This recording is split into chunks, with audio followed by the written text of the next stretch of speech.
Examination का result आया है।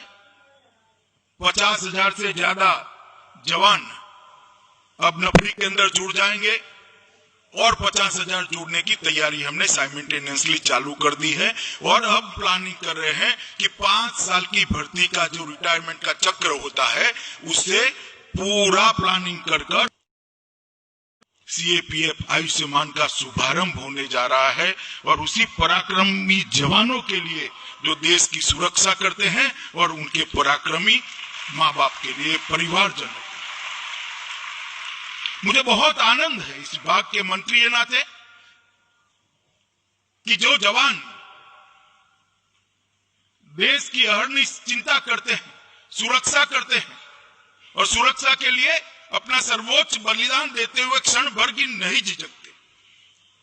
-40 डिग्री टेम्परेचर से लेकर राजस्थान के रेगिस्तान में 45 डिग्री टेम्परेचर तक मोर्चा संभाल कर डट कर रहते हैं। कोई भी चुनौती हो उसका सामना करते हैं। देश की आंतरिक सुरक्षा की बात हो या सीमाओं की सुरक्षा की बात हो, सीएपीएफ ने जवानों ने एक उज्जवल इतिहास की निर्मिति ये देश के आजाद होने के बाद प्रस्तुत की है। और पूरा देश आप लोगों को सम्मान के साथ देख रहा है। आपकी वीरता, आपके समर्पण और आपके बलिदानों को सैल्यूट करता है। और आज सीएपीएफ के जवानों के लिए एक बहुत बड़ी योजना लेकर इसकी शुरुआत हो रही है।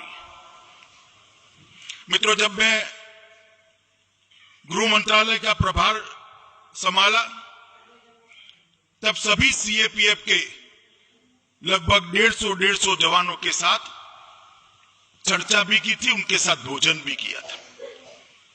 उसमें कुल मिलाकर 3 बातें उभर कर आती थी जो उनके चेहरे पर दर्द की लकीर दिखाती थी। वो दर्द उनको कभी अपनी ड्यूटी करने के लिए बाधित नहीं करता था, मगर एक हृदय में से टीस निकलती थी। एक तो उनकी स्वास्थ्य सेवाओं के लिए जो योजना है वो पूर्ण योजना नहीं थी। इनके रीइंबर्समेंट के लिए, अस्पतालों के अंदर जगह की उपलब्धता के लिए और कई जगह अस्पताल न होने के कारण उनके परिवारजनों को उनको बहुत दिक्कतें आती थी। दूसरा, हाउसिंग का सेटिस्फेक्शन रेशियो बहुत नीचे है। वो असम राइफल की एक राइफल वुमेन ने जब कहा तब मुझे भी लगा, मैंने जाकर मंत्रालय में जांच करी तो 7 अर्थ में सेटिस्फेक्शन रेशियो बहुत नीचे था। और तीसरा, उन्होंने कहा कि जगह जल्दी भरी नहीं जाती, रिक्रूटमेंट समय पर नहीं होता, इसलिए हमें पूरा साल लगभग ड्यूटी पे तैनात रहना पड़ता है।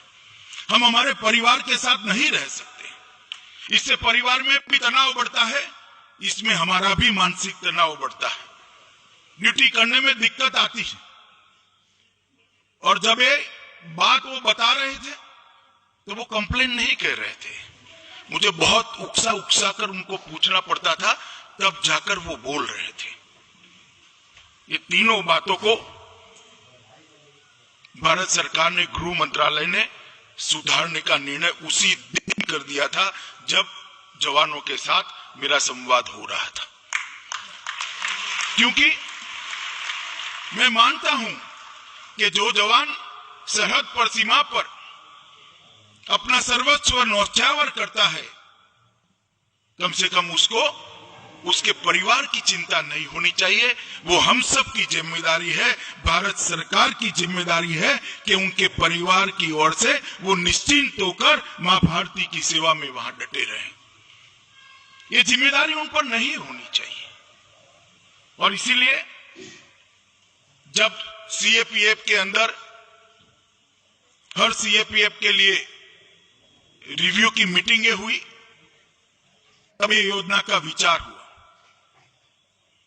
और मुझे कहते हुए आनंद है कि प्रधानमंत्री जी ने जो योजना बनाई है, आयुष्मान भारत योजना, इसका ही एक एक्सटेंशन आज सीएपीएफ आयुष्मान के नाम से सभी सीएपीएफ के कर्मचारी और उनके परिवारजनों के लिए आज शुरू। लगभग 10 लाख सीएपीएफ के जवान और अधिकारी और 50 लाख के आसपास कुल मिलाकर उनके परिवार परिजन, ये 50 लाख लोगों को कहीं पर भी देश के अंदर 24,000 अस्पताल के अंदर आप सिर्फ कार्ड लेकर उसको स्वैप कर आप आपके परिजनों का इलाज करा सकते हो। घर में बूढ़ी मां है, बीमार पड़ जाए तो आपको चिंता मत करिए, ये कार्ड कोई भी जाकर स्वैप करा लेगा, नजदीक के अस्पतालों में इसका इलाज हो जाएगा। अरे 24,000 अस्पतालों में से 14,000 अस्पताल निजी अस्पताल भी है, अच्छे अस्पताल भी है। इसके अंदर आपका, आपके परिजनों का इलाज किसी भी तकलीफ के बगैर हो, इस प्रकार की इस योजना को करा है। और मित्रों, जब आप ड्यूटी पर होते हैं तब ढेर सारी दिक्कतें परिवार को झेलनी पड़ती है। उसमें से आज एक दिक्कत आपकी रिजॉल्व कर दी है। आपके परिवार के स्वास्थ्य के लिए आप निश्चिंत होकर आपकी ड्यूटी कर सकते हैं। और मैं मानता हूं कि ये बहुत बड़ी शुरुआत है। हमने हमेशा से सोचा है कि जो देश के लिए काम करता है, देश ने उसके लिए काम करना पड़ेगा। प्रधानमंत्री जी की बहुत बड़ी भेंट है हमारे सीएपीएफ के जवानों के लिए।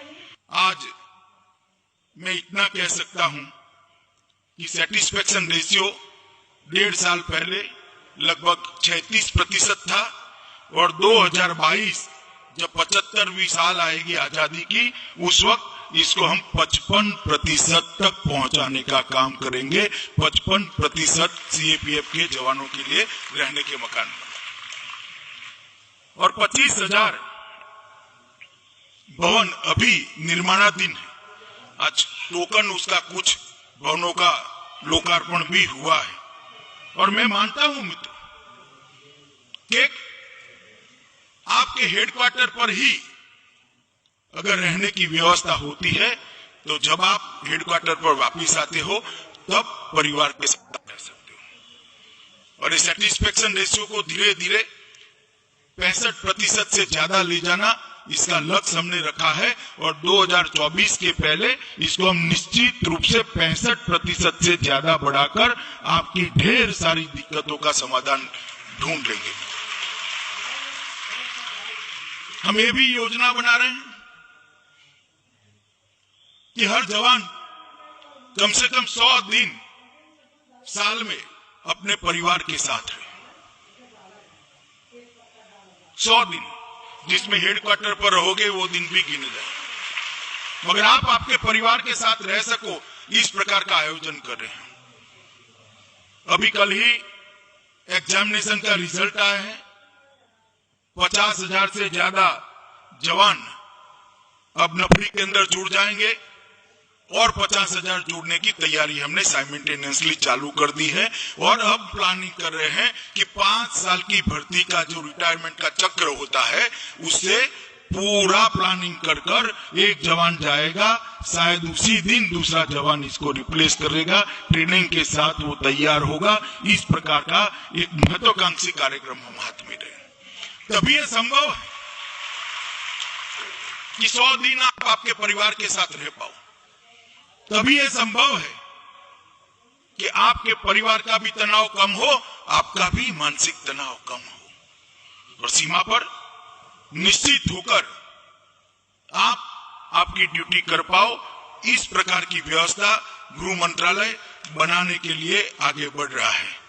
मित्रों, ये जो आयुष्मान सीएपीएफ शुरू हुई आज से मई तक, 1 मई के पहले हम इसको कंप्लीटली देश के सभी जवानों के लिए लागू कर ये प्रोजेक्ट को पूरा कर देंगे।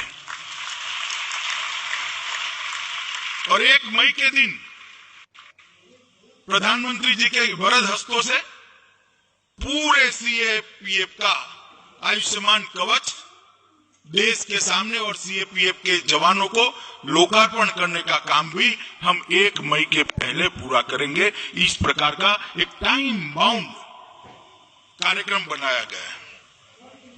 और मित्रों,